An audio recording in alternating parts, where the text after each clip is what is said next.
On March 31st, 1922, a bizarre and terrifying tragedy struck the small rural region of Hinterkaifeck, Bavaria, Germany. The brutal murder of an entire family, including children and their grandparents, became one of the most mysterious and chilling criminal cases in German history. The story of the Gruber family, who lived isolated on a farm, is filled with disturbing details, puzzling clues, and enigmas that remain unsolved to this day. Everything seemed normal for the Gruber family. Andreas Gruber, the 63-year-old patriarch, was a strict, hard-working man, living with his wife Cecilia, 72, his daughter Victoria, 35, and their two grandchildren, Cecilia, 7, and little Joseph, 2. Andreas's only adult son, Joseph, also lived on the farm, although his health was compromised due to mental health issues. They led a simple, quiet life, but there were strange occurrences that began to haunt the family in the weeks leading up to the tragic day. In the days before the massacre, Andreas Gruber began noticing something odd on the farm. He reported to neighbors that he had heard strange noises coming from the barn, as if someone was hiding there. Additionally, he found footprints in the snow leading to his house, but none coming back. The presence of an unknown person on the property left Andreas worried and alarmed, but strangely, he never sought help from the police. It was as though a sense of danger was being ignored. Meanwhile, Victoria and her children seemed to live under a cloud of internal tension, especially after rumors about incest between her and her father, Andreas Gruber. While these rumors were never confirmed, emotional discomfort was palpable. However, this didn't seem to be the trigger for the horror that would soon unfold.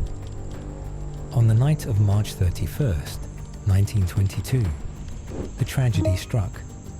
Something inexplicable happened on that isolated farm. The neighbors, who were usually accustomed to seeing Andreas and his family working on the farm, began noticing that there were no signs of life or activity in the area. The strange behavior of a silent and locked house was the first clue that something terrible had occurred. The police were called after several failed attempts to get a response from the residents of the farm. When they finally arrived at the property, they discovered the horrific scene that no one could have imagined. Inside the house, the bodies of the Gruber family were scattered in a horrifying manner. Andreas Gruber and his wife Cecilia were dead, with brutal head injuries. Their children, Victoria and Joseph, were also found dead. But the most cruel discovery was the murder of the two children, Cecilia and Joseph, who were in their beds, killed with extreme violence. The brutality of the murders shocked even seasoned investigators, but the mystery did not end there. What made this case even more disturbing was the fact that the killers had not just invaded the house and killed everyone quickly. No, this crime was meticulously planned, and the murderer, or murderers, stayed on the farm for days after committing the massacre. During this time, they apparently used the house as their own, as if they were living there. The next morning, after the massacre, the police made a shocking discovery. The doors of the house were locked from the inside, but there were no signs of a struggle or resistance. There were no clear indications of how the murderer entered the house, leading to the suspicion that the family might have known the killer. But the mystery only deepened when the police realized that, after committing the murders, the killer had remained in the house for an extended period, possibly days. Upon investigating the crime scene further, authorities discovered that the farm was in complete chaos. The food was left on the table, as if someone had been interrupted while eating. The curtains were drawn, and the atmosphere seemed suspended in time, as if the murderer had acted calmly without haste to flee. Strangely, The barn, where the victims had been murdered, was left completely intact. The presence of footprints around the farm also suggested that the murderer or murderers were familiar with the area and perhaps felt at ease there. There were no clear signs of how the crime was carried out, and the police were unable to find any traces that could lead to a single suspect. But what made it all even more bizarre was the discovery that, before the massacre, Andreas Gruber had been seeking a new worker for the farm, but the mysterious worker was never identified. Some believe this worker could have been the killer, but this theory was never confirmed. As time passed, other clues began to surface, but none of them seemed conclusive.